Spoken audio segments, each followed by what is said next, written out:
Abramos la Biblia en Éxodo capítulo 19, del versículo 1 al 5.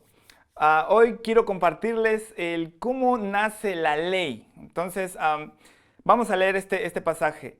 En el mes tercero de la salida de los hijos de Israel de la tierra de Egipto, en el mismo día llegaron al desierto del Sinaí. Habían salido de Refidim y llegaron al desierto de Sinaí y acamparon en el desierto, y acampó Israel delante del monte.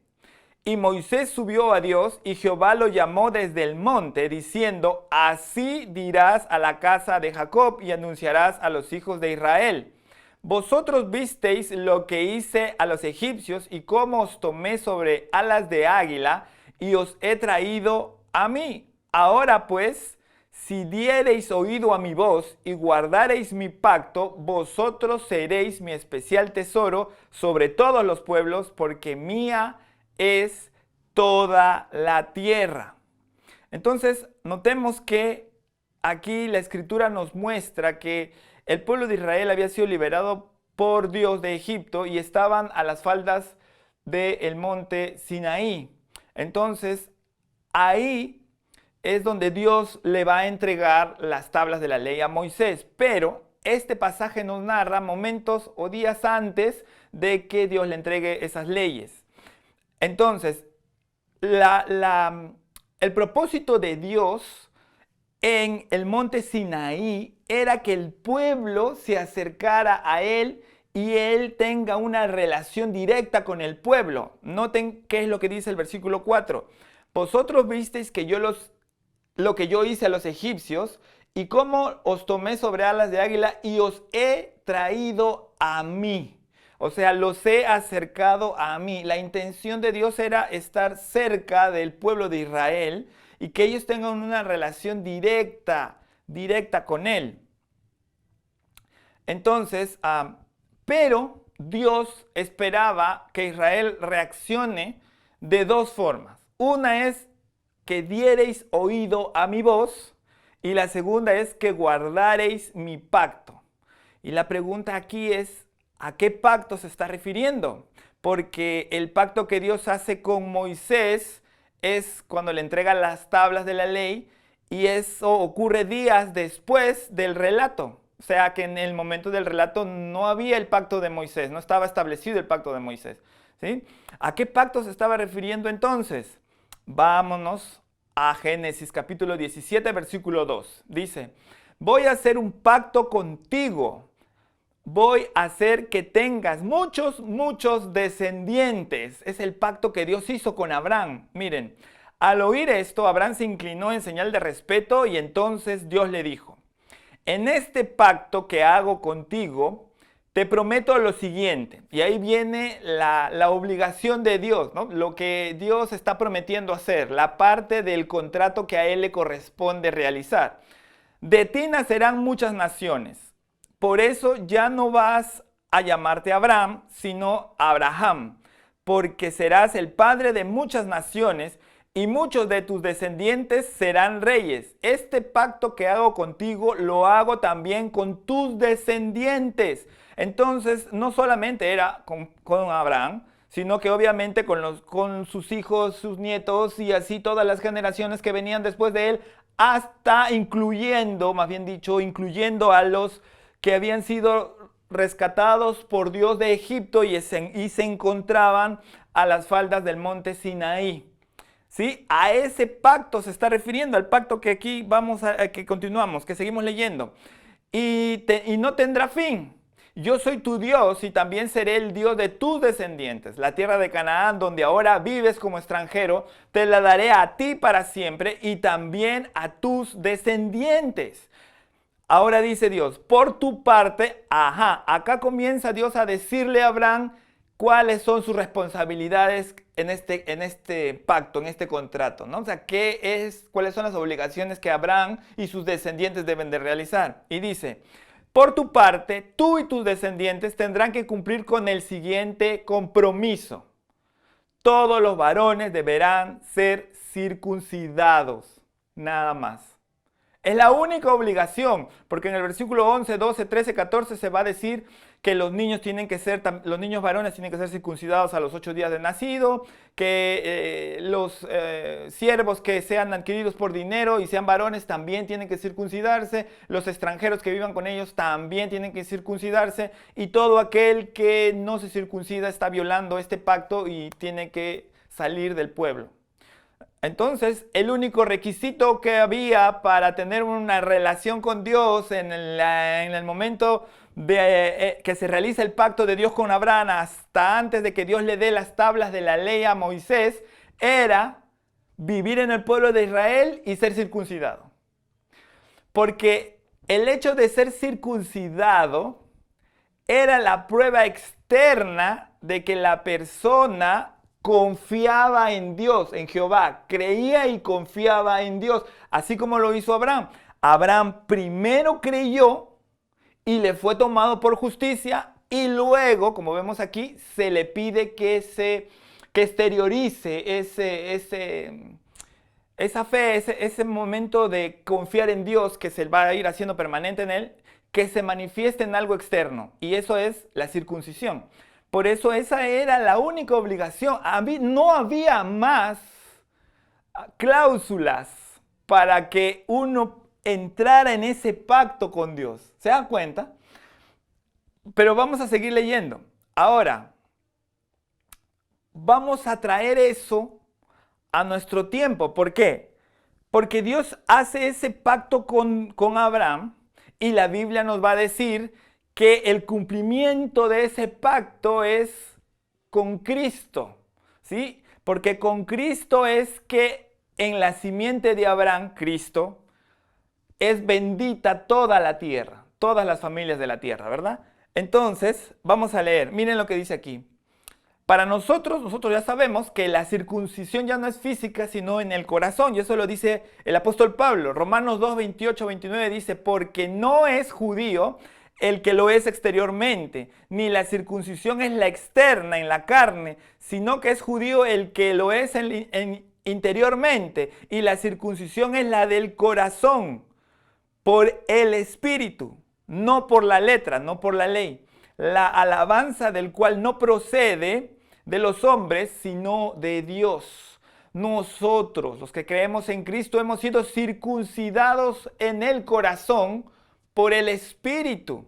Ahora, el capítulo 19 de Éxodo, en el versículo 6, un versículo después del que habíamos leído, dice, y vosotros, dice Jehová, me seréis un reino de sacerdotes y gente santa.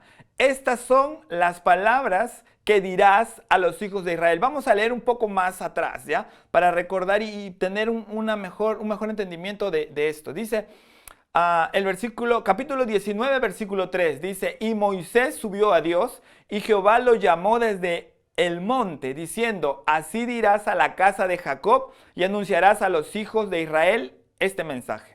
Vosotros visteis lo que hice a los egipcios, y cómo os tomé sobre alas de águila y os he traído a mí.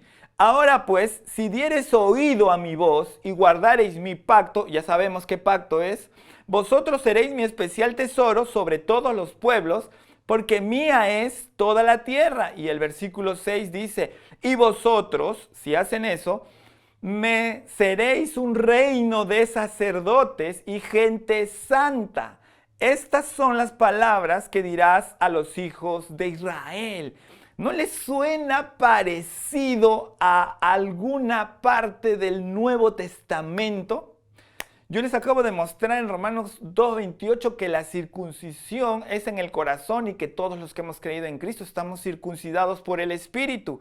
Ahora, Apocalipsis 1:5 dice, y de Jesucristo, Él es el testigo fiel de estas cosas, el primero en resucitar de los muertos y el gobernante de todos los reyes del mundo, toda la gloria sea a Él que nos ama y nos ha libertado de nuestros pecados al derramar su sangre por nosotros. Y el 6 dice, Él ha hecho de nosotros un reino de sacerdotes para Dios. Y su Padre, a Él sea la gloria, el poder por siempre y para siempre. Pedro va a decir en 1 de Pedro 2:9, mas vosotros sois real sacerdocio, nación santa. Esto es lo que se dice en el texto que acabamos de leer, de Éxodo. Eso quiere decir que lo que Dios había comenzado con Abraham en ese pacto, se viene a dar en cumplimiento en Cristo. ¿Sí? Ahora, pero noten algo acá muy interesante, muy interesante.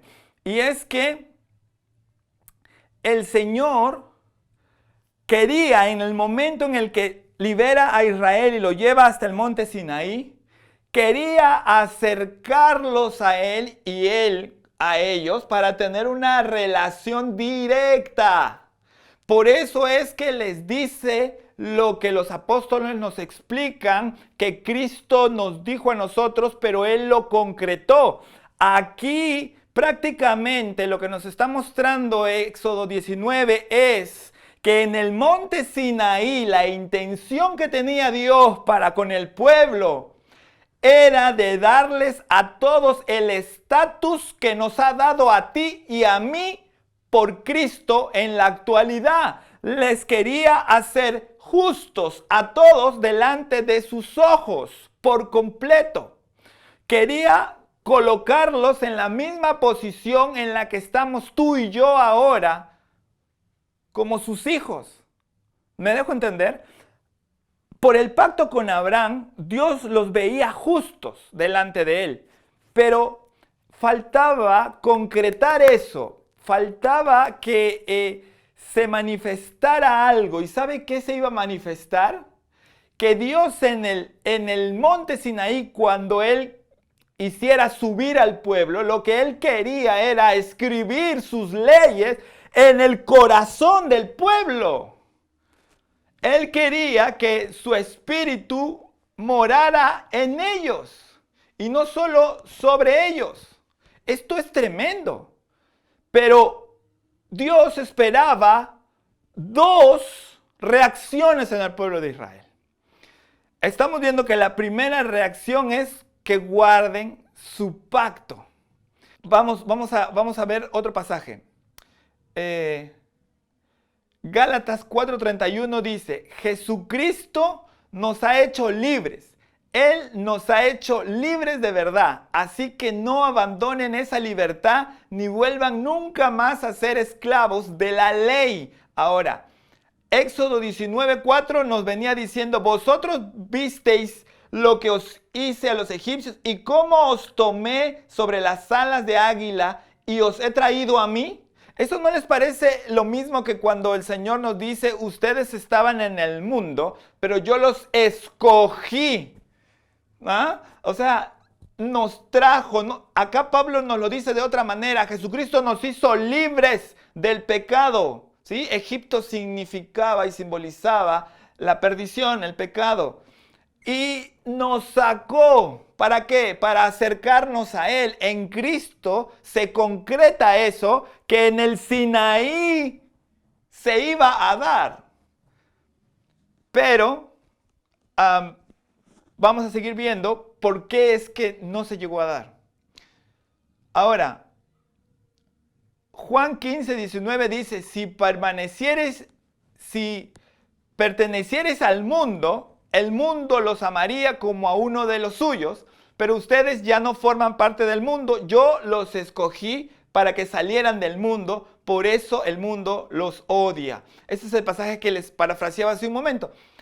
El Señor nos sacó. Es exactamente lo mismo que Jesucristo hizo con nosotros, lo que Jehová quería hacer en Éxodo 19 con el pueblo de Israel en el Sinaí. Uy, esto es maravilloso. Ahora, pero, ¿se acuerdan que habían dos condiciones? El pasaje Éxodo capítulo 19, versículo 5, para recordar esas dos reacciones que Dios esperaba en el pueblo. Y es, diereis oído a mi voz. Esa es la que todavía no hemos visto. Dieren oído a mi voz. ¿Cómo así? Éxodo 19:7 dice, entonces vino Moisés y llamó a los ancianos del pueblo y expuso en presencia de todos ellos todas las palabras que Jehová le había mandado decir, esa que acabamos de leer hasta el versículo 6. Y todo el pueblo respondió a una y dijeron, todo lo que Jehová ha dicho, haremos. Pero en el hebreo, esa parte de haremos es naase benishma, que significa haremos y después oiremos. O sea, haremos y oiremos, es la traducción literal. Haremos y oiremos. Pero el sentido es, yo lo pongo en práctica ahora y después te oigo. Lo hago ahora y después escucho. Esa es la intención. Entonces, el pueblo de Israel lo que le estaba diciendo es, todo lo que Jehová ha dicho, lo haremos sin ni siquiera tener la necesidad de escuchar de qué se trata, qué es lo que Él nos va a mandar a hacer. No es necesario, nosotros podemos hacerlo porque tenemos la capacidad de hacerlo. Cualquier cosa que Él nos diga, somos capaces de poder hacerlo. Eso fue lo que dijo Israel. Todo el pueblo a una voz. Todo lo que Jehová ha dicho, naase benishma, lo hacemos y luego le oímos. Eso fue lo que detuvo que Dios manifestara ese acercamiento completo del pueblo y Él. Porque lo que le estaban diciendo en otras palabras es, Señor, ¿sabes qué?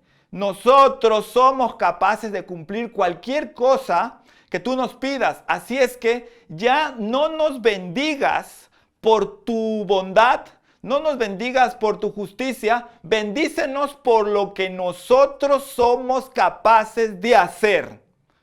¿Y por qué llegó a esta conclusión? Por lo siguiente. Dios los saca de Israel, Dios los saca de Egipto, los lleva al Mar Muerto y entonces los egipcios venían detrás y Israel empezó a murmurar y a decir, para eso nos ha sacado de Egipto, para morir aquí, no habían suficientes tumbas allá en Egipto.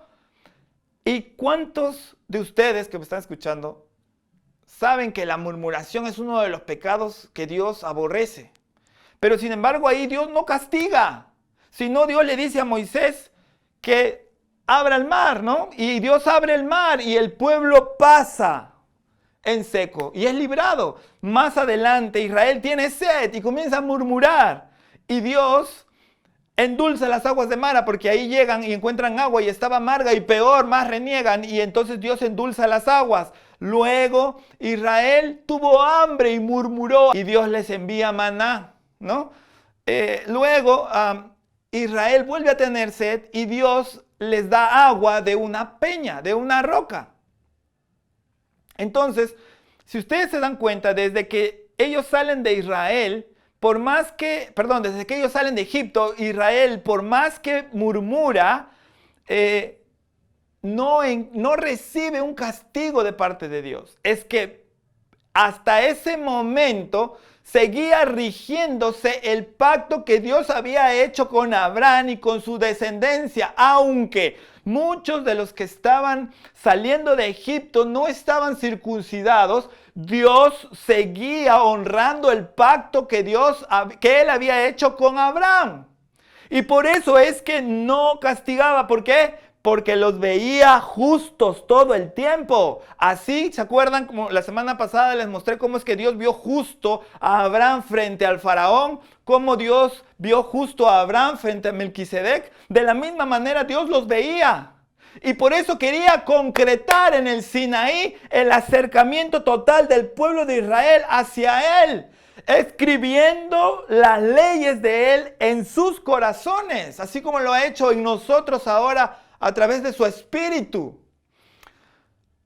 Pero el pueblo le dijo, no, Señor, ya no nos bendigas por tu bondad y tu justicia, no nos bendigas por tu gracia y tu misericordia. No, no, no, no, no, no, no, no, no. Nosotros somos capaces, nosotros nos vamos a ganar. A partir de ahora queremos ganarnos tu favor. A partir de ahora mi esfuerzo, mis obras, mi talento, mi fortaleza, mi sabiduría va a llegar a un punto en que te va a agradar. Y entonces, a partir de ahí, Dios cambia su tono, vamos a decirlo así. Miren, Éxodo 19:12, y Dios le dice a Moisés, después que Moisés sube y le cuenta todo lo que el pueblo le había respondido, Jehová dice, marca un límite alrededor del monte y dile al pueblo esta advertencia, tengan cuidado, no suban al monte, ni siquiera toquen los límites, cualquiera que toque el monte será ejecutado. Lo que pasa es que cuando el hombre quiere acercarse a Dios por sus propios méritos, no puede, está lleno de pecado.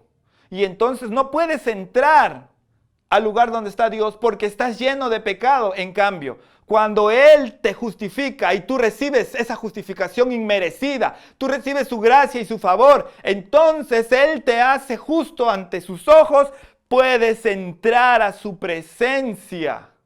¿Me dejo entender? Y ahí es que comienza a cambiar el propósito de esa reunión en el Sinaí, porque vio que el pueblo quería ganarse el derecho de entrar a la presencia del Señor. Y eso fue lo peor que pudieron hacer. Entonces, a este punto,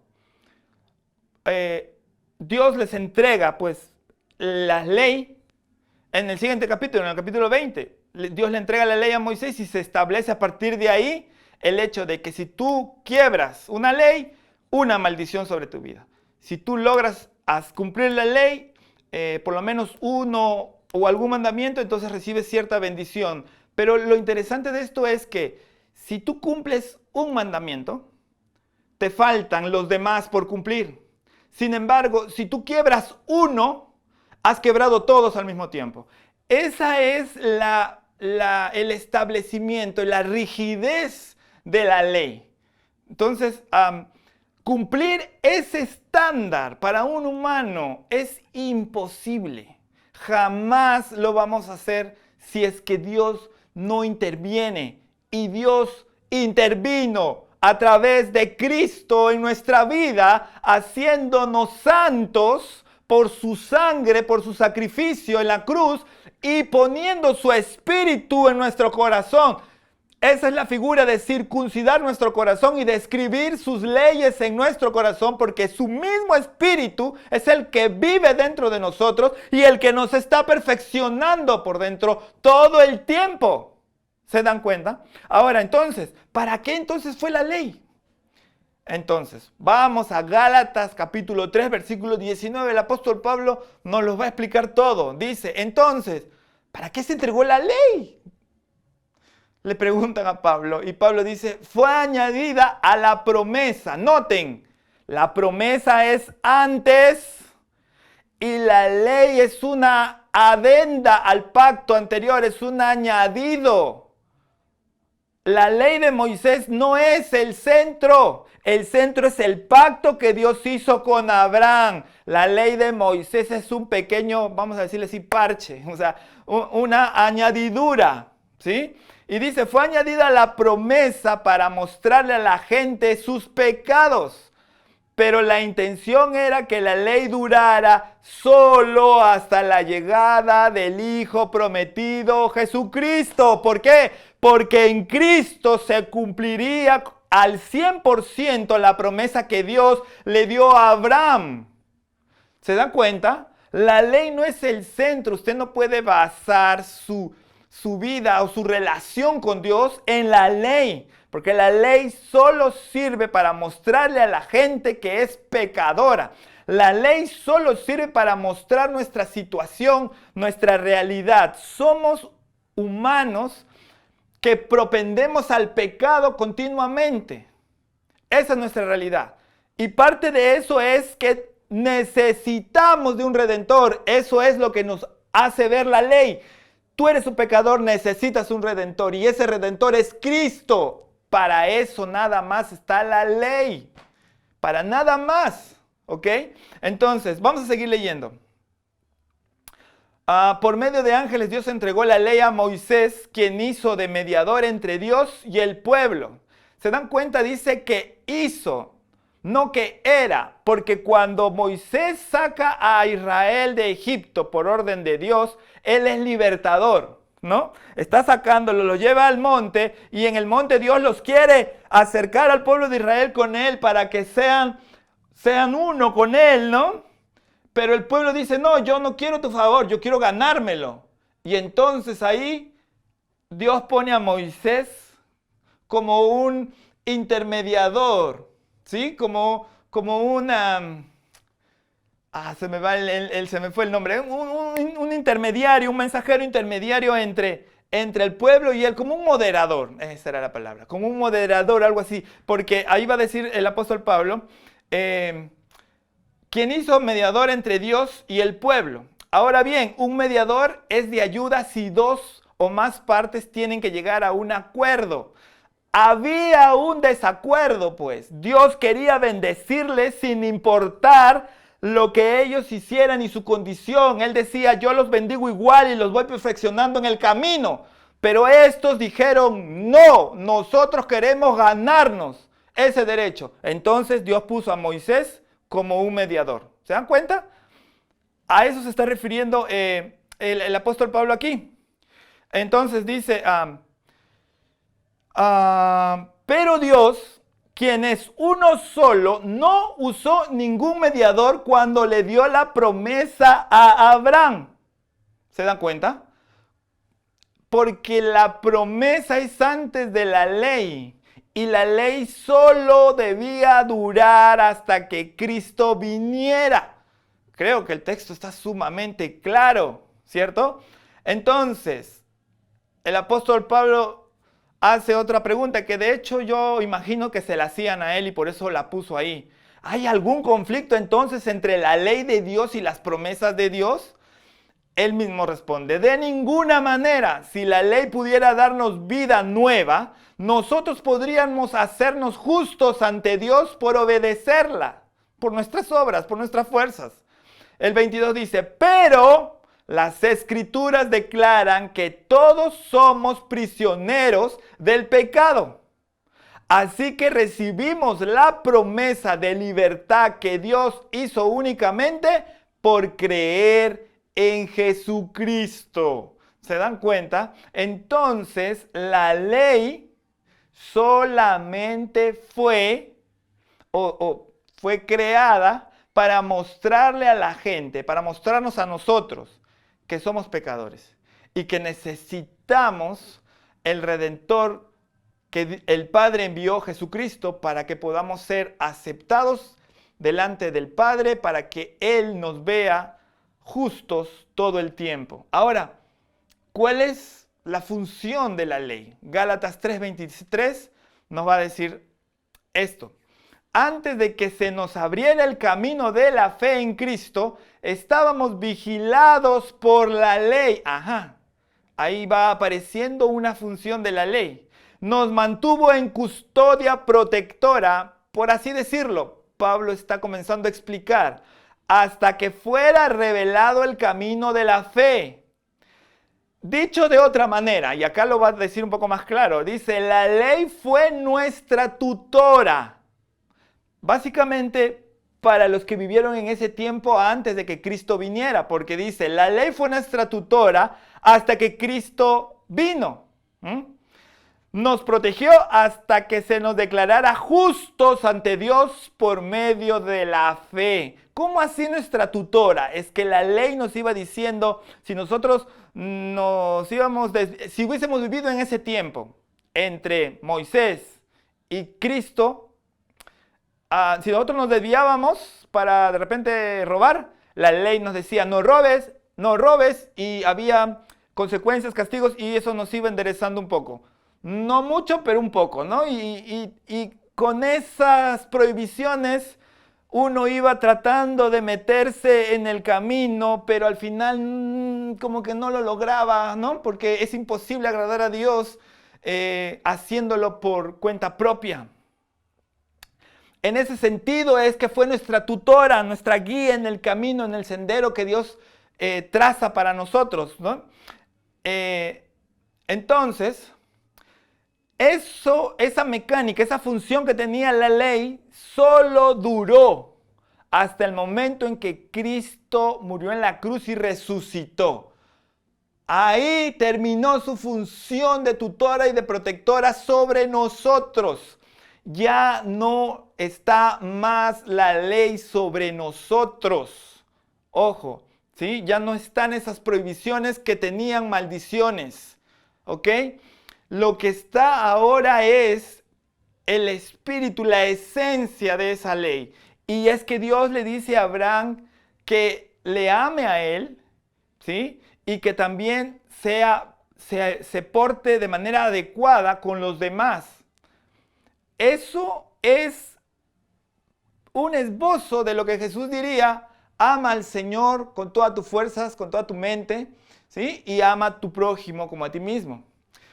Es la misma sustancia, de ahí es que se inspira la ley de Moisés, que es una añadidura al pacto, ¿ok?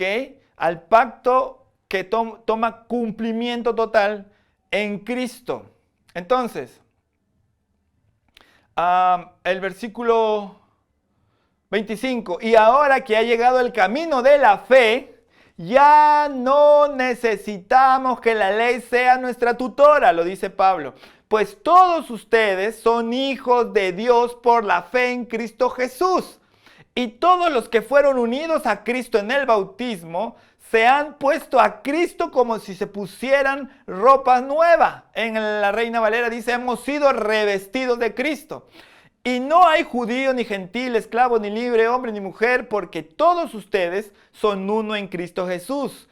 Y ahora que pertenecen a Cristo, son verdaderos hijos de Abraham. Son sus herederos, y la promesa de Dios a Abraham les pertenece a ustedes. Noten el vínculo total entre la promesa que Dios le hace a Abraham y el hecho de que nosotros accedemos a ella por medio de Cristo, porque Cristo es el descendiente de Abraham, por lo tanto también somos herederos de esa promesa en Cristo, por estar dentro de el descendiente de Abraham, ¿ok? Ahora, y aquí está lo glorioso, acabamos de ver que la ley simplemente fue para que en aquel entonces siquiera les mostrara a la gente qué es lo bueno y qué es lo malo, ¿ok? Y que la ley para ellos en ese momento fue una guía, una tutela, ¿ok?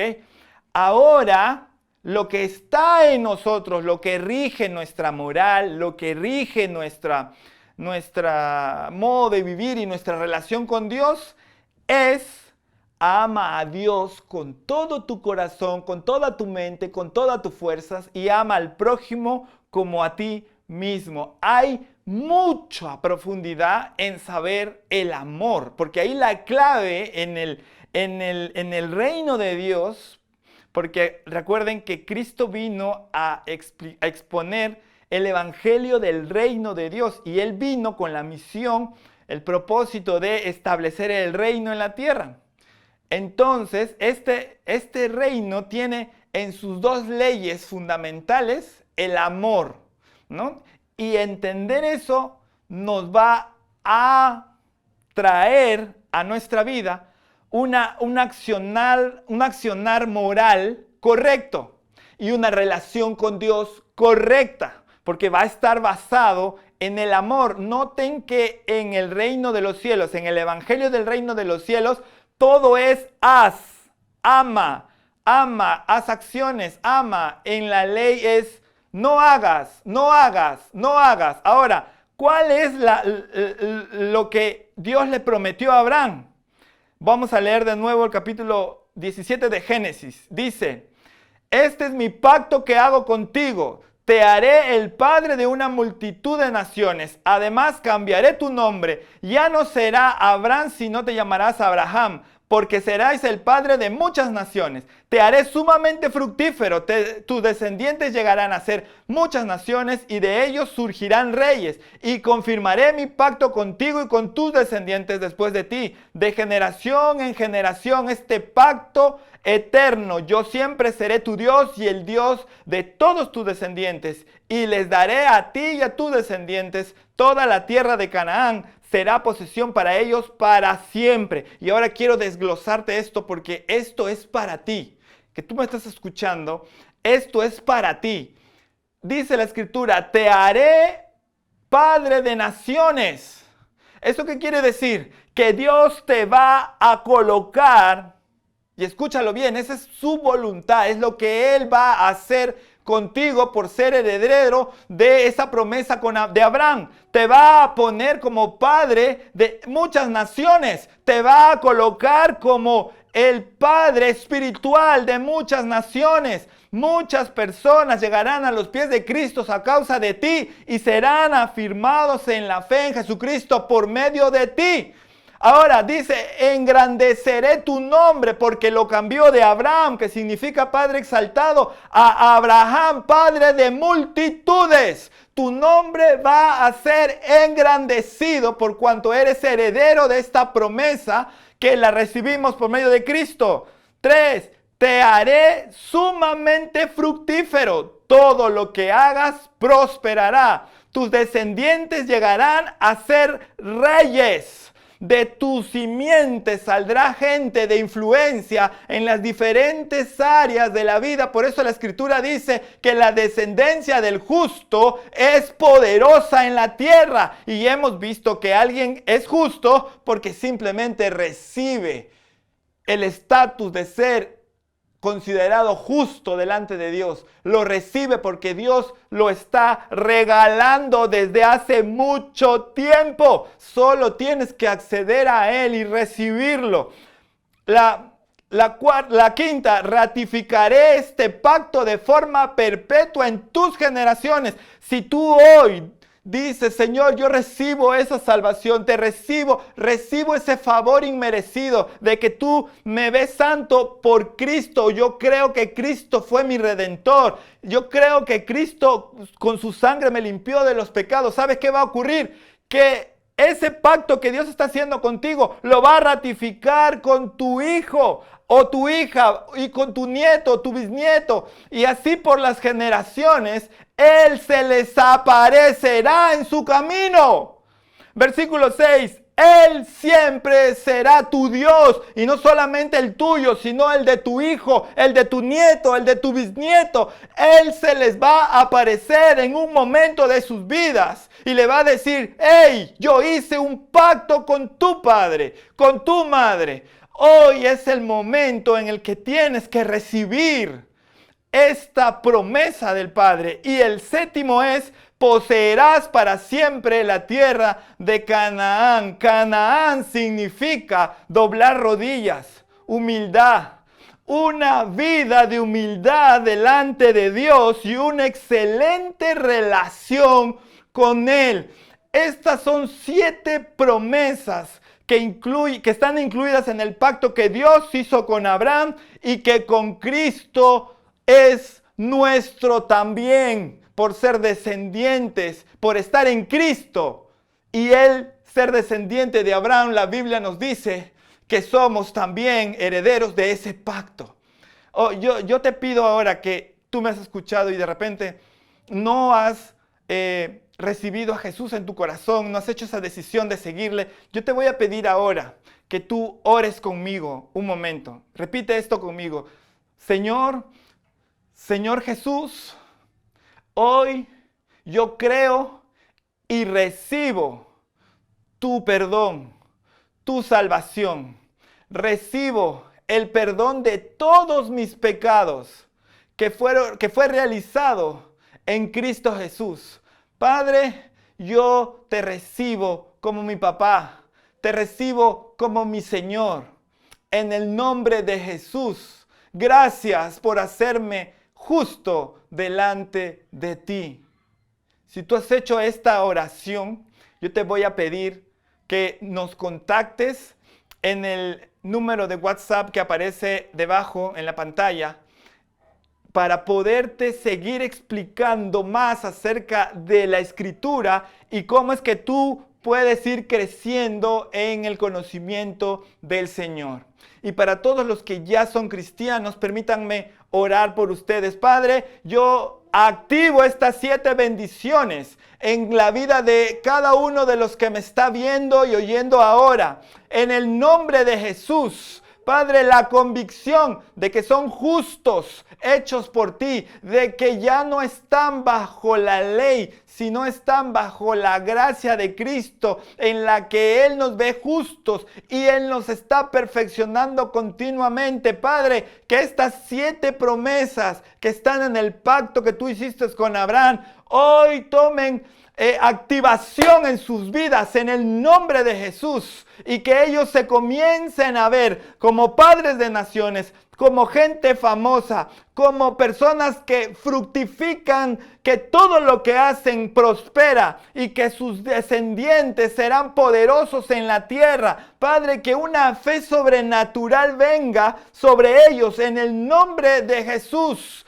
Padre, que se sientan seguros de que tu pacto está establecido también con sus descendientes. Amado Señor, yo te pido que la convicción de que tú siempre serás su Dios y que tú con amor los encaminarás todo el tiempo y que con mucha paciencia y mucha ternura estarás con ellos cada día de sus vidas, venga ahora su espíritu en el nombre de Jesús.